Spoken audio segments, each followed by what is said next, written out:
তাহাজ্জুদ নামাজ কিভাবে আদায় করবেন, ধাপে ধাপে সুন্দরভাবে ব্যাখ্যা। রাসূলুল্লাহ সাল্লাল্লাহু আলাইহি ওয়াসাল্লাম বলেছেন, ফরজ নামাজের পর সবচেয়ে উত্তম নামাজ হল রাতের নামাজ, তাহাজ্জুদ। সহিহ মুসলিম। তাহাজ্জুদ মানুষকে আল্লাহর আরও কাছাকাছি নিয়ে যায় এবং অন্তরে প্রশান্তি এনে দেয়। এই নামাজে রয়েছে এমন এক শক্তি যা দুঃখকে শান্তিতে এবং ব্যথাকে আশায় রূপান্তর করে। তাহাজ্জুদ নামাজ পড়ার ধাপসমূহ। ১.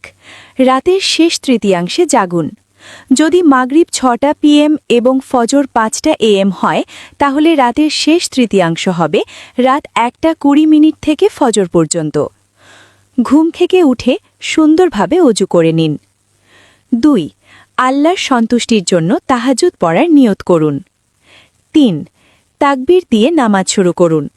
অন্যান্য নফল নামাজের মতো ২ রাকাত অথবা আপনার ইচ্ছে অনুযায়ী আদায় করুন। ৪. সূরা ফাতিহা ও অন্য একটি সূরা পাঠ করুন। সূরা ফাতিহার পর আপনি সূরা ইখলাস ও সূরা কাফিরুন পাঠ করতে পারেন। এগুলো গভীর অর্থবোধক এবং বিশেষভাবে সুপারিশকৃত। ৫. সেজদায় অথবা নামাজের শেষে খালিস অন্তরে দোয়া করুন। আল্লাহর কাছে যা কিছু আপনার মনে আছে, দুঃখ, আশা, ভয়, ভালোবাসা, সব খুলে বলুন। এই সময়টি হল দোয়া কবুলের সবচেয়ে বরকতময় সময়। সালাম ফিরিয়ে নামাজ শেষ করুন।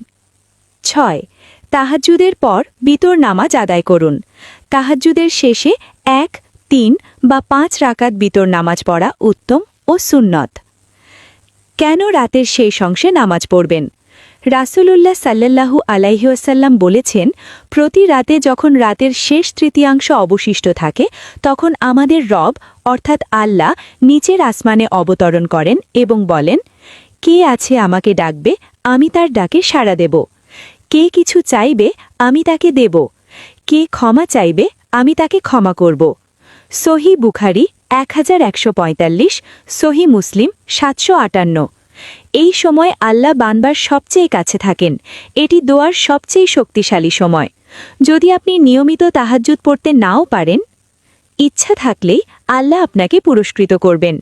রাসূলুল্লাহ সাল্লাল্লাহু আলাইহি ওয়াসাল্লাম বলেছেন, কর্মের প্রতিদান নিয়তের ওপর নির্ভরশীল। সহিহ বুখারী। যে কেউ ভালো কাজ করার নিয়ত করে, যদি করতে না পারে, তাহলে তার জন্য পূর্ণ সওয়াব লেখা হয়। সহিহ বুখারী।